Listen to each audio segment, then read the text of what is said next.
రాష్ట్రంలో ఏ ప్రభుత్వం అధికారంలోకి వచ్చినా తమ బ్రతుకులు ఎక్కడ వేసిన గొంగలి అక్కడే ఉన్న చందంగా ఉందని ఏపీ మున్సిపల్ వర్కర్స్ యూనియన్ ఉమ్మడి తూర్పుగోదావరి జిల్లా అధ్యక్షులు బత్తుల శివ పేర్కొన్నారు. రాష్ట్ర వ్యాప్తంగా మున్సిపల్ ఇంజనీరింగ్ వర్కర్స్ ఎదుర్కొంటున్న సమస్యలను పరిష్కరించాలని కోరుతూ ఏపీ మున్సిపల్ వర్కర్స్ యూనియన్ ఇచ్చిన పిలుపు మేరకు చేపట్టిన సమ్మె 24వ రోజుకు చేరుకుంది. ఈ సందర్భంగా ఇంజనీరింగ్ కార్యాలయం ఎదుట అర్ధనగ్న ప్రదర్శన చేశారు. తమ సమస్యలను పరిష్కరించాలని కోరుతూ రాష్ట్ర వ్యాప్తంగా 24 రోజులుగా నిరసన వ్యక్తం చేస్తున్నప్పటికీ ప్రభుత్వం కానీ అధికారులు కానీ స్పందించకపోగా తమకు పట్టనట్లు వ్యవహరిస్తున్నారని, క్రింది స్థాయి అధికారులు మాత్రం నామమాత్రపు చర్చలకు పిలుపునిచ్చినప్పటికీ పరిష్కారానికి చర్యలు మాత్రం తీసుకోవటం లేదు అని అన్నారు. చాలీచాలని జీతాలతో పనిచేస్తున్న తమకు తక్షణం వేతనాలు పెంచడంతో తాము ఎదుర్కొంటున్న అనేక సమస్యలను పరిష్కరించాలని డిమాండ్ చేశారు. ఇప్పటికైనా ప్రభుత్వం స్పందించకుంటే ఉద్యమాన్ని ఉధృతం చేసి రాష్ట్ర వ్యాప్తంగా మున్సిపల్ విభాగం పనులను నిలుపుదల చేసి నీటి సరఫరా, వీధి లైట్ల నిర్వహణ వంటి వాటిని స్తంభింపచేస్తామని హెచ్చరించారు. ఈ కార్యక్రమంలో Andhra Pradesh municipal engineering workers union Kakinada ప్రధాన కార్యదర్శి తుమ్మలపల్లి శ్రీధర్, యూనియన్ అధ్యక్షులు ఏకల శ్రీనివాసరావు, రాష్ట్ర గౌరవ అధ్యక్షులు సాంబ ప్రసాద్, బత్తుల సత్యనారాయణ, పాలిక సత్యనారాయణ, మద్దూరి వీరభద్రరావు, జాడా అప్పలరావు, పి నగేష్ తదితరులు పాల్గొన్నారు. మరి ఇంతవరకు కూడా గతంలో పారిశుద్ధ కార్మికులైన మా తోటి సోదరులైనటువంటి పారిశుద్ధ కార్మికులకి 21,000, 24,000 జీతాలు పెంచి ఇంజనీరింగ్ కార్మికులైనటువంటి మాకు ఏమాత్రం జీతాలు పెంచకుండా మమ్మల్ని అన్యాయం చేయడం జరిగింది. కాబట్టి మేము ప్రభుత్వానికి గత 24 రోజుల నుంచి, గత 24 నుంచే కాదు, గత సంవత్సరం నుంచి కూడా ప్రభుత్వానికి వినతులు ఇస్తూ ఉన్నాం, నాయకులను కలుస్తూ ఉన్నాం, మంత్రి గారికి ఇస్తూ ఉన్నాం, సీఎం గారి దృష్టికి తీసుకెళ్ళడం జరిగింది.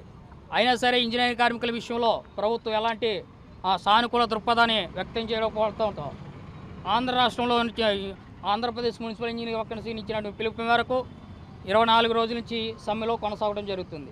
ఇంతవరకు మరి గతంలో 13వ తారీఖున చర్చలు జరిపి అయ్యా మేము మంత్రి గారి దృష్టికి తీసుకెళ్తామని చెప్పి ఈ రోజుకి దరిదాపు 15-16 రోజులు కావస్తూ ఉంది. అయినా సరే ఇదిగో రేపు చర్చు, అదిగో రేపు చర్చలు అంటూ ఒకరోజుకొకరు పోస్ట్ పోన్ చేసుకుంటూ వెళ్తూ ఉన్నారు. కాబట్టి ప్రభుత్వం ఈ వైఖరి మేము నిరసిస్తూ ఉన్నాం. ప్రభుత్వం తక్షణమే ఇంజనీరింగ్ కార్మికులు జీతాలు పెంచి వారి న్యాయమైన డిమాండ్లు పరిష్కరించాల్సిందని కోరుతున్నాం.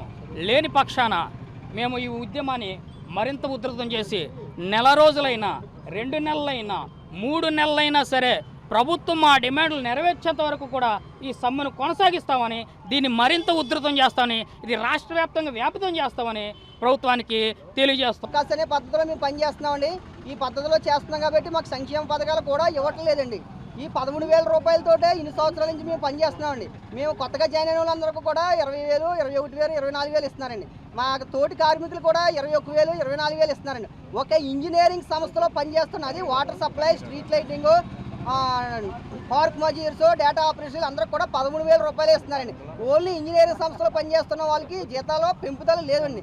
కావున దయవుంచి ప్రభుత్వం స్పందించి మాకు జీతాలు పెంచాలని కోరుచున్నామండి. సీఎం నారా చంద్రబాబు నాయుడు గారికి, కొనిదెల పవన్ కళ్యాణ్ గారికి, నారా లోకేష్ గారికి వినిపించుకుంటున్నామండి. గత 24 రోజుల నుంచి మేము సమ్మె చేస్తున్నామండి. సమ్మె చేస్తున్నామని తెలిసినా కూడా మాకు డేట్స్ 28 అని, లాస్ట్ ఈ రోజు 2వ తారీఖున మళ్ళీ చర్చలని పిలిపించారండి. ఎందుకంటే ఇది ఎస్ఎన్సీ సర్వీస్ అయినా రాత్రి పగలు ఫిల్టరేషన్ చేస్తేనే మంచినీళ్ళు వస్తాయండి. మనకి ఎప్పుడైనా రోడ్డు మీద చెట్టు పడిపోయింది అనుకోండి, ఆ చెట్టు పడిపోవాలనుకోండి పార్క్ నజీర్ వచ్చేసి ఆ చెట్టు తొలగించాలండి. ఇవన్నీ కూడా ఎమర్జెన్సీ పర్పస్, రిస్క్తో కూడిన కూడా వ్యవహారం అండి. ఇదంతానే డే అండ్ నైట్ పనిచేస్తే కానండి నగరం అంతా నీళ్ళు రావండి. ఎక్కడైనా స్ట్రీట్ లైటింగ్ పోయింది అనుకోండి, ఇమీడియట్గా వెళ్ళి స్ట్రీట్ లైటింగ్ చేయాలి. అది కూడా కరెంటుతో పని అండి, అది కూడా రిస్క్తో కూడిన పని అండి. అయినప్పటికీ మా కార్మికులు ఎవరికి జీతాలు పెంచకపోవడంతో ఈ రోజు మేము 24 రోజుల మధ్య ధర్నా చేస్తున్నామండి. ధర్నా చేసిన వల్ల సిడిఎంఏ గారు, ఎంఈఓడిఓ గారు కూడా 2వ తారీఖున మాకు పిలుపు ఇవ్వడం జరిగిందండి. మా చర్చలు సఫలంగా అన్ని జరిగితే పర్వాలేదు, లేకపోతే ఇదే విధంగా మరీ ఉధృతగా మేము ఈ సమ్మె కొనసాగిస్తామని సభాముఖంగా తెలియజేస్తున్నామండి.